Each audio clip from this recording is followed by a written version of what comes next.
Hello ನಮಸ್ತೆ ಎಲ್ರಿಗೂ ಹವ್ಯಕ ಪಾಕಶಾಲೆಗೆ ಸ್ವಾಗತ. ಇವತ್ತು ಗೋಬಿ ಫ್ರೈಯನ್ನು ಹೇಗೆ ಮಾಡೋದು ಅಂತ ತೋರಿಸ್ಕೊಡ್ತಾ ಇದ್ದೀನಿ. ತುಂಬಾ ರುಚಿಯಾಗಿರುತ್ತೆ. ಸಂಜೆ ಟೀ ಟೈಮ್ಗೆಲ್ಲ ಇದನ್ನು ತಿನ್ನಬಹುದಾಗಿದೆ. ಮಕ್ಕಳಿಗೆಲ್ಲ ಅಂತೂ ತುಂಬಾ ಇಷ್ಟ ಆಗುತ್ತೆ ಇದು.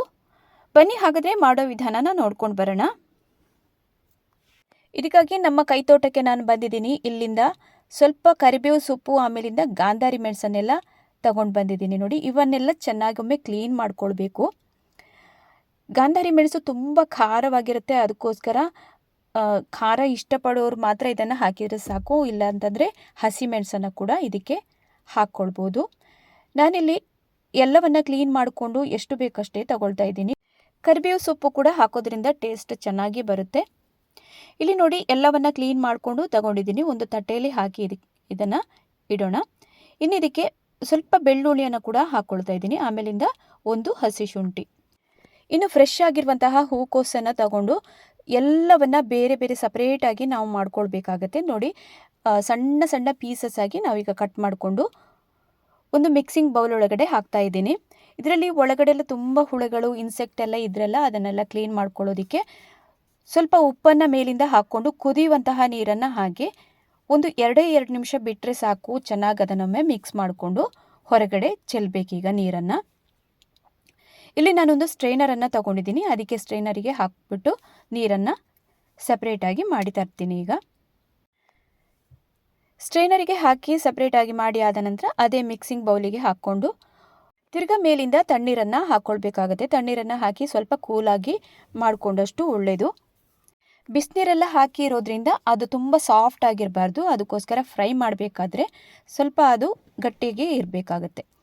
ಇನ್ನೀಗ ಒಂದು ಮಿಕ್ಸಿ ಜಾರನ್ನು ತಗೊಂಡು ಅದಕ್ಕೆ ನಾವಾಗಲೇ ತೆಗೆದಿಟ್ಟಂತಹ ಬೆಳ್ಳುಳ್ಳಿ, ಶುಂಠಿ, ಆಮೇಲೆ ಸ್ವಲ್ಪ ಗಾಂಧಾರಿ ಮೆಣಸು, ಕರಿಬೇವು ಸೊಪ್ಪು ಇವೆಲ್ಲವನ್ನು ಗ್ರೈಂಡ್ ಮಾಡಿ ತರ್ತೀನಿ. ತರಿಯಾಗಿ ಗ್ರೈಂಡ್ ಮಾಡ್ಕೊಳ್ಬೇಕು, ಪಲ್ಸ್ ಮೋಡಲ್ಲಿ ಇಟ್ಟು. ನೀವು ಮೆಣಸು ನಿಮಗೆ ರುಚಿಗೆ ಎಷ್ಟು ಬೇಕಷ್ಟನ್ನು ಹಾಕ್ಕೊಳ್ಬೋದು. ನೋಡಿ, ತರಿಯಾಗಿ ರುಬ್ಕೊಂಡು ತಂದಿದ್ದೀನಿ. ಇನ್ನು ಈ ರುಬ್ಬಿದಂತಹ ಮಿಶ್ರಣನ ಆಗಲೇ ನಾವು ಹೂಕೋಸನ್ನು ತೊಳೆದೆಲ್ಲ ರೆಡಿ ಮಾಡಿ ಇಟ್ಕೊಂಡಿದ್ದೀವಲ್ಲ, ಅದರ ಜೊತೆಗೆ ಇದನ್ನು ಹಾಕಿ ಸ್ವಲ್ಪ ಅಷ್ಟೇ ರುಚಿಗೆ 1 ಸ್ಪೂನ್ ಆಗೋಷ್ಟು ಉಪ್ಪನ್ನು ಹಾಕಿ ಚೆನ್ನಾಗಿ ಮಿಕ್ಸ್ ಮಾಡಿಕೊಂಡು ಸೈಡಲ್ಲಿ ಎತ್ತಿಡೋಣ. ಇಲ್ಲಿ ಬ್ಲ್ಯಾಕ್ ಸಾಲ್ಟನ್ನು ನಾನು ಹಾಕ್ತಾ ಇದ್ದೀನಿ. ನೀವು ಬೇಕಿದ್ದರೆ ಬ್ಲ್ಯಾಕ್ ಸಾಲ್ಟ್ ಇಲ್ಲ ಅನ್ನೋರು ನಾರ್ಮಲ್ ಆಗಿರುವಂತಹ ಸಾಲ್ಟನ್ನು ಕೂಡ ಹಾಕ್ಕೊಳ್ಬೋದು. ಇನ್ನೀಗ ಮಿಕ್ಸಿಂಗ್ ಬೌಲನ್ನು ತಗೊಂಡು ಅದಕ್ಕೆ ಅರ್ಧ ಕಪ್ ಆಗುವಷ್ಟು ಕಾರ್ನ್ ಫ್ಲೋರನ್ನು ಹಾಕ್ತಾ ಇದ್ದೀನಿ. ಆಮೇಲೆ ಅರ್ಧ ಕಪ್ ಆಗುವಷ್ಟು ಅಕ್ಕಿ ಹುಡಿನ ಕೂಡ ತಗೊಂಡಿದ್ದೀನಿ, ರೈಸ್ ಫ್ಲೋರನ್ನು. ಆಮೇಲಿಂದ 2 ಸ್ಪೂನ್ ಆಗುವಷ್ಟು ಕಡಲೆ ಹಿಟ್ಟನ್ನು ಕೂಡ ಹಾಕ್ಕೊಂಡಿದ್ದೀನಿ. ರುಚಿಗೆ ನಿಮಗೆ ಅಚ್ಚ ಖಾರದ ಪುಡಿನನ್ನು ಕೂಡ ಹಾಕ್ಕೊಳ್ಬೇಕು ಅದರೊಟ್ಟಿಗೆ. ಇನ್ನು 1 ಸ್ಪೂನು ಓಂ ಕಾಳನ್ನು ಕೂಡ ಹಾಕ್ಕೊಂಡಿದ್ದೀನಿ ಅದರೊಟ್ಟಿಗೆ.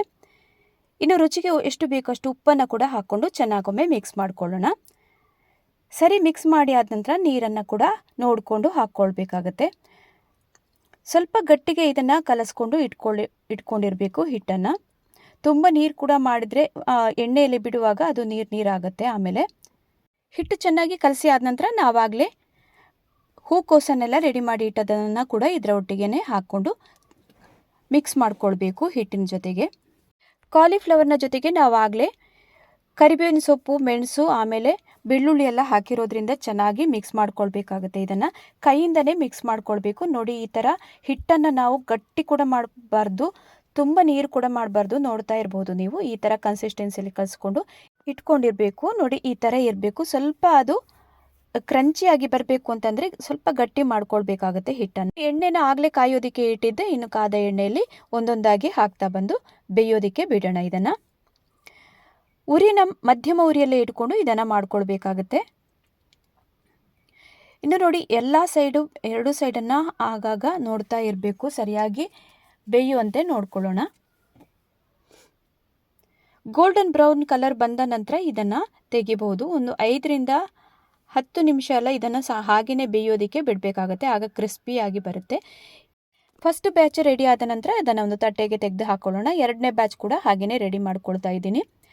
ಇನ್ನೀಗ ಒಂದು ಸೀಕ್ರೆಟ್ ಏನು ಅಂತಂದರೆ, ಇಲ್ಲಿ ನಾವೀಗ ಒಂದು ಸಲ ಹುರಿದಾದ ನಂತರ ಎಲ್ಲ ಕಂಪ್ಲೀಟಾಗಿ ತೆಗೆದು ತಟ್ಟೆಯಲ್ಲಿ ಹಾಕಿ ಇಟ್ಟ ನಂತರ 5 ನಿಮಿಷಗಳ ಕಾಲ ಇದನ್ನು ಹಾಗೆಯೇ ತಣ್ಣಗಾಗೋದಕ್ಕೆ ಬಿಡಬೇಕಾಗತ್ತೆ. ಹುರಿದಿಟ್ಟಂತಹ ಈ ಗೋಬಿ ಎಲ್ಲ ತಣ್ಣಗಾದ ನಂತರ ವಾಪಸ್ ಇದನ್ನು ಡಬಲ್ ಫ್ರೈ ಮಾಡಿದರೆ ತುಂಬ ಚೆನ್ನಾಗಿ ಕ್ರಿಸ್ಪಿಯಾಗಿ ಇನ್ನು ಬರುತ್ತೆ. ನೋಡಿ, ಇದು ತಣ್ಣಗಾಗೋದಕ್ಕೆ ಬಿಡ್ತಾ ಇದ್ದೀನಿ, ಆರೋದಕ್ಕೆ. 5 ನಿಮಿಷ ಎಲ್ಲ ಹಾಗೆಯೇ ಆರಿ ಆದ ನಂತರ ವಾಪಸ್ ಇದನ್ನು ಹೈ ಫ್ಲೇಮಲ್ಲಿ ಇಟ್ಕೊಂಡಿದ್ದೀನಿ ಊರಿನ. ಈಗ ಎಣ್ಣೆಗೆ ಹಾಕ್ಕೊಳ್ಳೋಣ. ಜಾಸ್ತಿ ಊರಿನಲ್ಲೇ ಇಟ್ಕೊಂಡು ಒಮ್ಮೆ ಜಸ್ಟ್ ಅಷ್ಟೇ ಮೊಗಚಿದ್ರೆ ಸಾಕಾಗುತ್ತೆ. ಆವಾಗ ಚೆನ್ನಾಗಿ ಫ್ರೈ ಆಗಿ ಸಿಗುತ್ತೆ, ಕ್ರಿಸ್ಪಿಯಾಗಿ ಕೂಡ ಬರುತ್ತೆ ಇದು.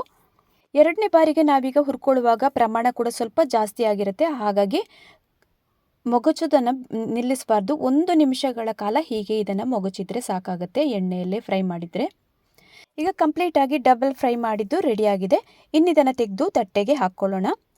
ಇನ್ನು ಈ ಥರದ ಗೋಬಿ ಫ್ರೈ ಅಂತೂ ಯಾರಿಗೆ ತಾನೇ ಇಷ್ಟ ಇಲ್ಲ ಹೇಳಿ, ತುಂಬಾ ಇಷ್ಟಪಡ್ತಾರೆ. ಮಕ್ಕಳಿಂದ ಹಿಡಿದು ದೊಡ್ಡವರು ಕೂಡ ಇಷ್ಟಪಟ್ಟು ತಿನ್ನುವಂತಹ ಈ ಥರದ ಟೀ ಟೈಮ್ ಸ್ನ್ಯಾಕ್ಸನ್ನು ಮನೆಯಲ್ಲಿ ನೀವು ಕೂಡ ಒಮ್ಮೆ ಟ್ರೈ ಮಾಡಿ ನೋಡಿ. ಈ ವಿಧಾನದಲ್ಲಿ ಮಾಡೋದ್ರಿಂದ ಎಕ್ಸ್ಟ್ರಾ ಕ್ರಿಸ್ಪಿನೆಸ್ ಕೂಡ ಆ್ಯಡ್ ಆಗುತ್ತೆ ಇದಕ್ಕೆ. ಹೂಕೋಸನ್ನು ಬಳಸ್ಕೊಂಡು ಗೋಬಿ ಫ್ರೈನ ಹೇಗೆ ಮಾಡೋದು ಅಂತ ನೋಡ್ಕೊಂಡು ಬಂದಾಯ್ತಲ್ಲ. ನೀವು ಕೂಡ ಮನೆಯಲ್ಲಿ ಈ ಥರದ ವಿಧಾನದಲ್ಲಿ ಒಮ್ಮೆ ಟ್ರೈ ಮಾಡಿ ನೋಡಿ, ಹೇಗೆ ಬಂತು ಅಂತ ತಿಳಿಸಿ. ವಿಡಿಯೋನ ಮೊಟ್ಟ ಮೊದಲ ಬಾರಿಗೆ ನೋಡ್ತಾ ಇರೋರು ಚಾನಲನ್ನು ಸಬ್ಸ್ಕ್ರೈಬ್ ಮಾಡಿಕೊಂಡು ಸಪೋರ್ಟ್ ಮಾಡಿ. ಹಾಗೆಯೇ ಪಕ್ಕದಲ್ಲಿರುವ ಬೆಲ್ಲೈಕನನ್ನು ಕೂಡ ಪ್ರೆಸ್ ಮಾಡೋದನ್ನು ಮರಿಬೇಡಿ. ಇನ್ನೊಂದು ಹೊಸ ರುಚಿಯೊಂದಿಗೆ ನಾನು ನಿಮ್ಮನ್ನು ಭೇಟಿಯಾಗ್ತೀನಿ. ಅಲ್ಲಿ ತನಕ ನಮಸ್ಕಾರ.